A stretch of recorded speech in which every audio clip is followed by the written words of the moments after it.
Valley Club, one of the best teams in Marvel Strike Force, just became farmable, which means it is time to update our list of the top farmable characters in Marvel Strike Force. So you've already see which characters start to farm and build and which ones to avoid. You know what you do, Valley Club. Find a like button and let's go smash it. And welcome back to the ValleyFlyin channel. I'm ValleyFlyin. I hope you're having an excellent day, and I hope you're ready for the updated list for November/December of 2025 of the best characters to farm right now in Marvel Strike Force. And if you get some value from the video today, hit that like button, hit the subscribe button, ring the notification bell so you know as soon as a brand new Marvel Strike Force video goes up on a normal week, at least 5 pieces of Marvel Strike Force content. But before we get into the countdown, there's a huge collab announced today between Alien, Predator, and Raid Shadow Legends, and big shout out to Raid Shadow Legends for sponsoring this video. It's a great time to start a Raid Shadow Legends account because the 7-day login calendar to get this guy for free just launched. Yeah, you can get the Xenomorph from Alien completely for free, and if you use that QR code up there to start off your brand new Raid Shadow Legends account, you get some other great bonuses as well, including Karato Fox Hunter. As soon as you're done with your tutorial, you get them for free. You'll also get some great epic champs completely for free as well. Uugo, Tagoar, Mausoleum, Mage. As soon as you have Karato in your account, enter one of these codes to get another legendary champ for free. I use the Monkey King code to get Sun Wukong. He's a great PvP damage dealer. Desert Queen gets you 2 Honorax. She's one of the best support champs in the entire game. And UD King gets you Ultimate Death Knight. He's one of the best tanks in the entire game as well. You could enter one of these codes, but you could only enter one, and you need to enter it within your first 24 hours. Valley Club, don't wait. Once the collab is over, no chance to get this guy, but you can get him for free right now just by starting off your Raid account, and use that QR code up there or the link in the description to get all those bonuses that we talked about. Let's jump back into the list, talk about who this list is for and what it's based on. Now, I've been playing Marvel Strike Force for almost 8 years now, so I do have an end game account, so a lot of my recommendations are based on the end game. Now, if you're a newer or mid-game player, there still is value in this list. It'll kind of help you organize which characters to prioritize before others. But if you need to deviate from this list, get some other foundational characters to help you get through campaigns, get through some early content, get some legendary characters, maybe get through some early dark dimensions, prioritize those. And then once you reach the end game or are close to the end game and start focusing on the major game modes, then this list is gonna be for you. Now, as far as where I value these characters, Arena's always been the most valuable game mode for me because that is where you get power cores, and power cores can help you in every game mode.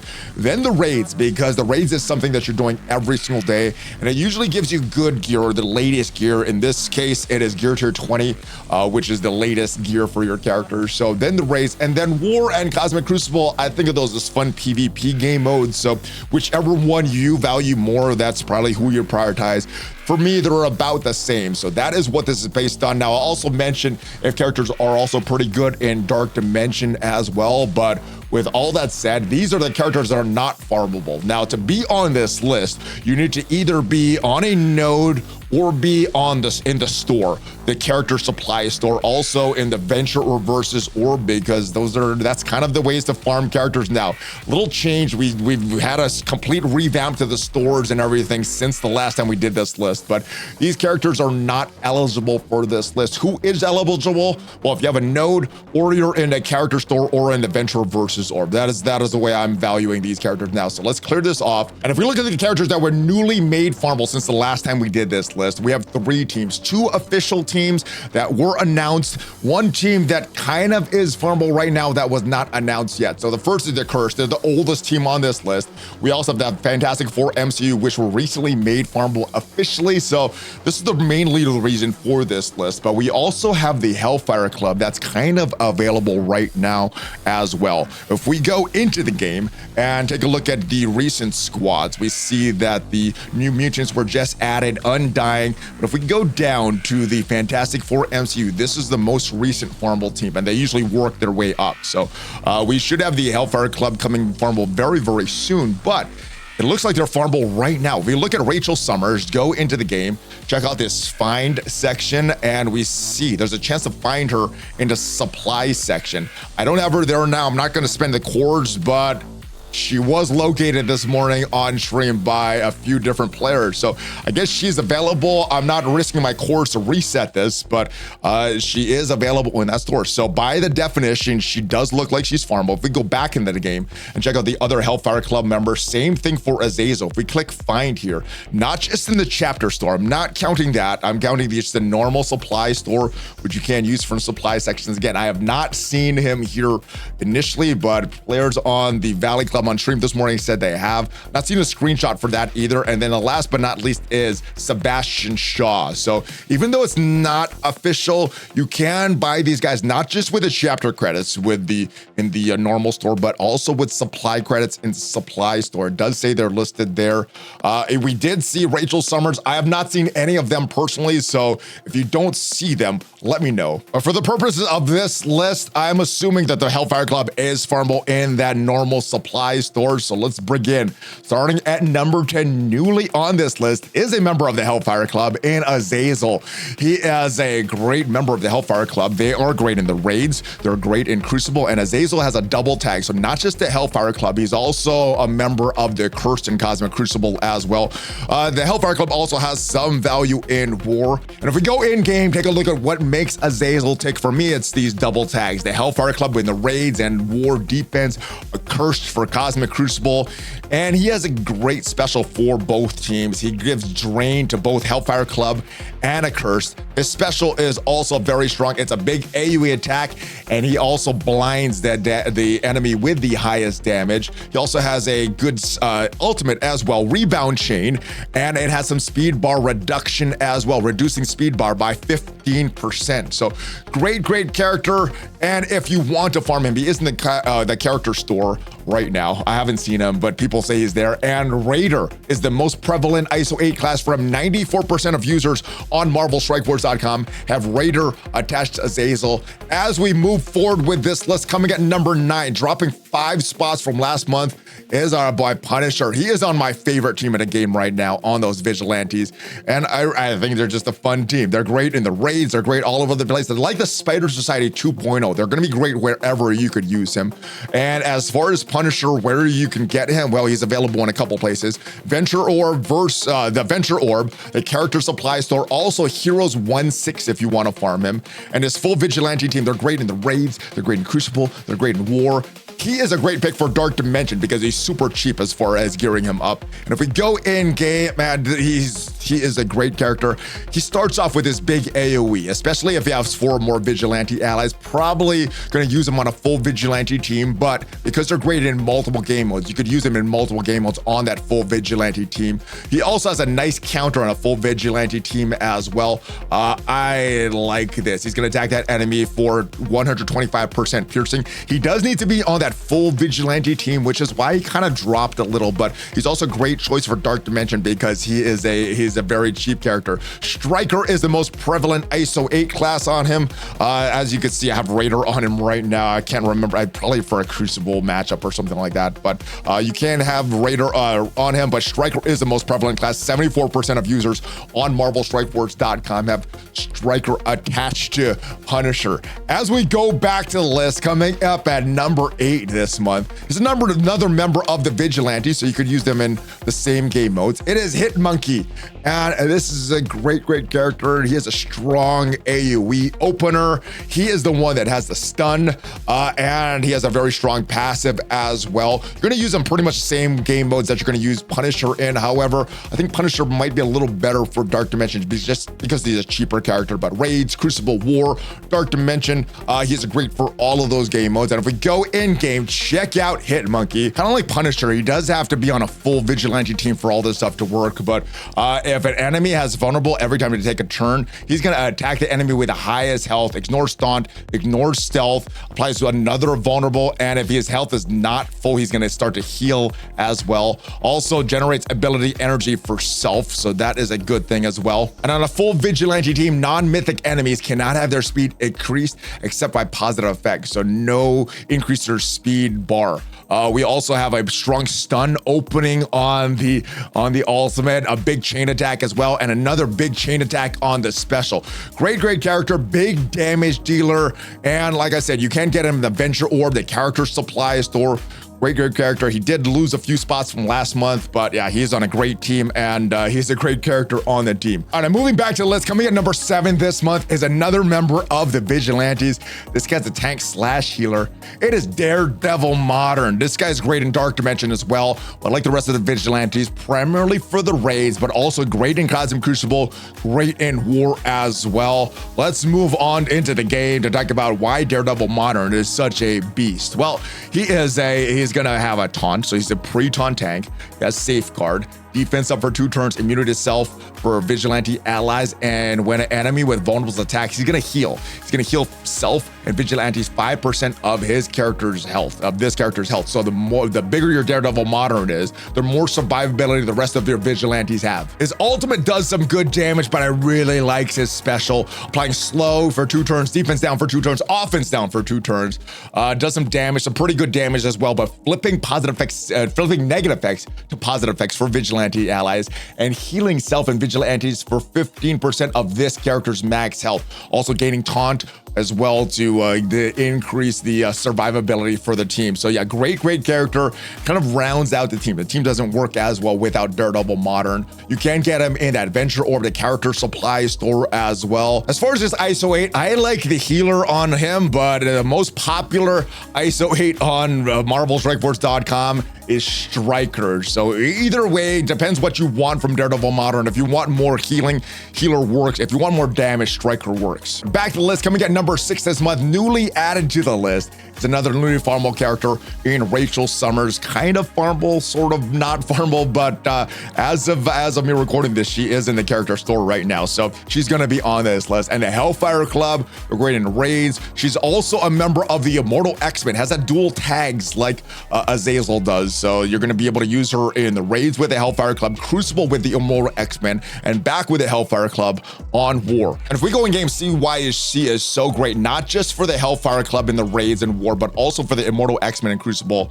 We start with her passive. She gains immunity and makes the Immortal X-Men more effective. Now, a lot of people say this is reducing Cable's effectiveness. I think this is just giving Cable the same effectiveness, but not doubling up on the effectiveness if you have Cable and Rachel Summers on the team. The big thing for her is on enemy turn, if that character has speed up or stun, attack for 250% piercing and flipping 3 positive effects, 2 negative effects. When an enemy gains slow, if this character has 3 more Hellfire Club and Immortal X-Men character allies, reduce that character's speed bar by additional 15% and applying trauma. So very strong. She also has some spread effects on her ultimate, some spread effects on her special. Both of them can spread stun, which is not included in a lot of the other spread effects from other characters. So she's unique for that. And she is, like I said, she's great in couple teams. So really great addition to your roster. If you want to farm her, she is available in the character store right now. Like I said with Azazel, I've not seen her directly, but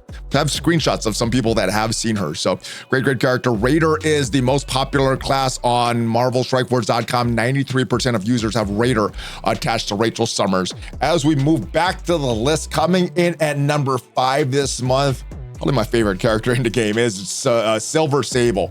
Moving down a few spots from last month, 4 spots from last month. I did have her at the number 1 spot. She is my favorite character in the game right now, so I'm a little biased with that rating, but she still is a very good character. She is a difference maker on that Vigilante team. If you put a Vigilante team any game mode and she is able to do her ultimate, well, usually the Vigilante team is gonna win. They're just so fun. But let's go in game, see why Silver Sable is such a beast. Well, she has that special. It's really her ultimate, but her special, she is gonna flip positive effects and negative effects on the primary and adjacent targets. Also has some pretty good damage, 280% damage, slows and bleeds as well. The ult is the big move here. It is a big AoE attack.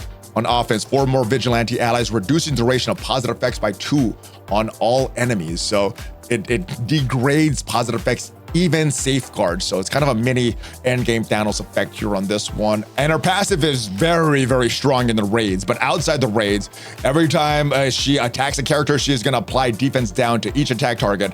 And on offense, when a full vigilante team, lower the enemy dodge chance by 100, so they cannot dodge. Also, if she has a full vigilante team, enemies cannot gain death proof as well. So very strong character, and probably my favorite character in the game right now. let me know what you think of Silver Sable. 91% of users have Raider attached to her. And back to the list at number 4 is Emma Frost, the OG original Emma Frost. Why is she so good? Well, of all these characters that we've listed so far, she's the only one that I see people using consistently in arena, more in arena defense, and she is counterable, but she is in arena, and she's a member of the Hellfire Club as well. So using the raids, sort of used on arena defense. The Hellfire Club is okay in Cosmic Crucible, that are good on ward defense, and because of her passive, you can bring her into Dark Dimension as an option. So going in game, the passive what stands out to me minus speed to all enemies. So this is their speed stat. So unless someone has in their passive that their speeds cannot be reduced by any enemies, like Apocalypse, which is why she's Apocalypse is still in the arena meta, not for his empowered basic, but because of his passive, kind of negates this here. But when you don't have Apocalypse, we don't go in the right counter, well, she could eat your team alive, allowing you the enemy team to go first. In addition to this, she also has a pretty good ultimate. It's going to clear the negative effects from enemies, apply blind to the positive effects from enemies, apply blind to the primary target, give some mind control as well. This special was the big move in her kit back in the day. It is a big cleanse. Clears all negative effects from self and all allies. Apply immunity to self and all mutant villain allies as well. This was a strong cleanse. One of the strongest cleanses in the game. We've had more added since then, but this is a great one. Emma Frost, still very good. Not a offensive threat, but is valuable in multiple game modes. So she does get that nod for the number 4 spot. She has a few different ISO 8 classes that are popular on MarvelStrikeForce.com. Healer, 58% of users on MarvelStrikeForce.com have Healer attached to Emma Frost. Striker is another popular class as well. And unlike the previous 2 Hellfire Club members, Emma's an older character, so she is available on a node right now. You can farm charge for her on Hero 6-6. Moving on to the number 3 spot, some of the best characters in the entire game right now that you can farm. It is Mr. Fantastic MCU, newly added to this list. He is available in the Versus Orb, the character supply store. And like the rest of the Fantastic Four MCU, he is a great arena character. And like a lot of these arena squads, you're going to use him in other areas as well. Cosmic Crucible, War, Dark Dimension option, pretty much all the game modes except for the raids is where you're going to use him. And if we go in game, see why he is such a beast, well, he is all about barrier. If we look at this passive here, when a Fantastic Four MCU ally or Fantastic Four ally use their special or ultimate, most of the Fantastic Four MCU allies have something going on, and what Mr. Fantastic does, he barrier himself and all allies for 10% of this character's max health. So whenever they use their special ultimate, he's getting more barrier for the entire Fantastic Four team. On spawn, also starts with 4 death proof, taunt, so pre-taunt tank, he's taunting for 2 turns, and safeguard for 2 turns as well. So he's gonna not allow you to remove that. Also on spawn, he's gonna bury yourself into all allies 15% of his max health. So very strong with that. His specials give more barrier, his ultimate gives more barrier, also gives him a charge. And what charge does is it increases his block chance and block amount. It increases even more if you have more Fantastic Four MCU allies on the field as well. As far as the most popular ISO 8 class, from 94% of users on MarvelStrikeForce.com have Fortifier attached to Mr. Fantastic. As we move back to the list, it was a hard time deciding who is number 1 on the list. Well, we got Invisible Woman at number 2, which means that there's only 1 character left for the number 1 spot, but she is a very good character and located in very similar places, the Versus Orb, the chapter stores, but Invisible Woman MCU, you also have a Nexus Hard 6-9. That is where you can farm some gold on a daily basis. And like the rest of the Fantastic Four MCU, Arena, Cosmic Crucible, War, Dark Dimension. Let's go into the game and talk about not Miss Fantastic, Invisible Woman. She is a strong character, and her passive, whenever a Fantastic Four MCU or whenever a Fantastic Four uses their special or ultimate, she is going to attack the most injured enemy for 150% piercing. She's going to gain another stealth, and that is a maximum of 3. And while she's in stealth, more crit damage and more crit chance. So helps with all that stuff. But to me, it is all about this ultimate. pulling all enemies 2 spaces towards the primary target, clearing all positive effects, and big attack, 400% damage, applying defense down for 2 turns as well, 200% extra focus for this. Usually after this, the other Fantastic Four Invisible Wind kills her. Usually I'm not using the special or the basic, especially in arena and other game modes, yeah, but not really using this in arena. You're just using it for the ultimate in arena. So very, very good character, and Raider is the most popular ISO 8 class for her. 91% of users on MarvelStrikeForce.com have Raider attached to Invisible Woman. As we move for the last spot, the number 1 spot, not the last spot, the number 1 spot, the top spot in the game. Like I said, it was either between Invisible Woman, but Franklin Richards is the one that won out for me.